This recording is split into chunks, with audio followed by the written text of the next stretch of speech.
this, in a sense, kind of became your hallmark. Yes. You're directly confronting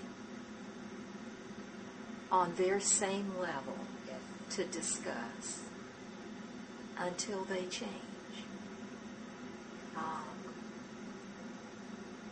Because I'm thinking about fast forwarding to Atlanta. When you came to Atlanta in 1960, and the fact that you could engage people at all levels, really,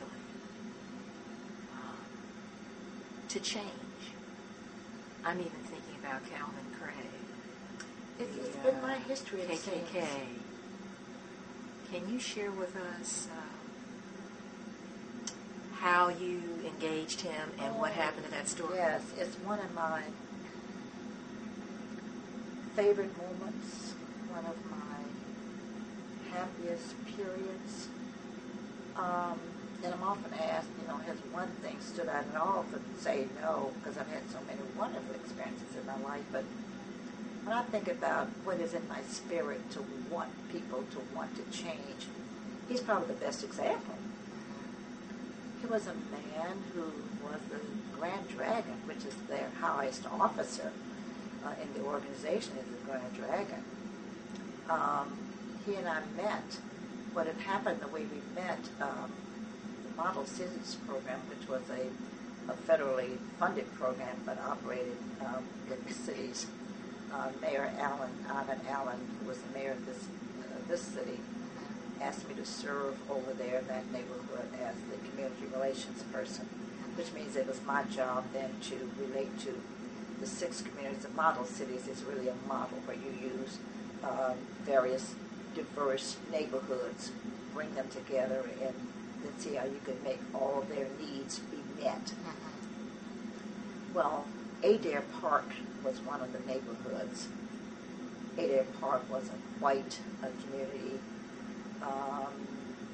with more KKK residents in it, in which also sat the Adair Park Baptist Church.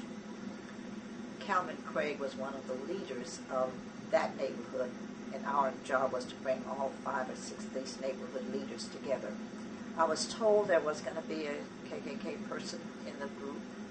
I didn't know who he was, so my first meeting with the neighborhood leaders were black and white people, and I didn't know who they were. I was meeting them all for the first time.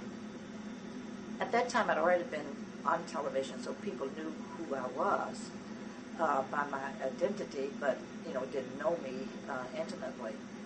So as I was introduced to my neighborhood groups, we just knew them as Mr. and Ms., whoever they might have been. But they came and shook hands, it's kind of like a receiving line, that I'm now the person who's going to relate to them. Well, everybody gave me a nice handshake, and some people, kind of affected by television, so some people kind of liked me. Although they were white, they liked me because I was on television, I think. Because they said that, we never met a television person. Well, this man finally came through, and he gave me a few little fingertips, not a handshake. And I said, I wonder if this is he.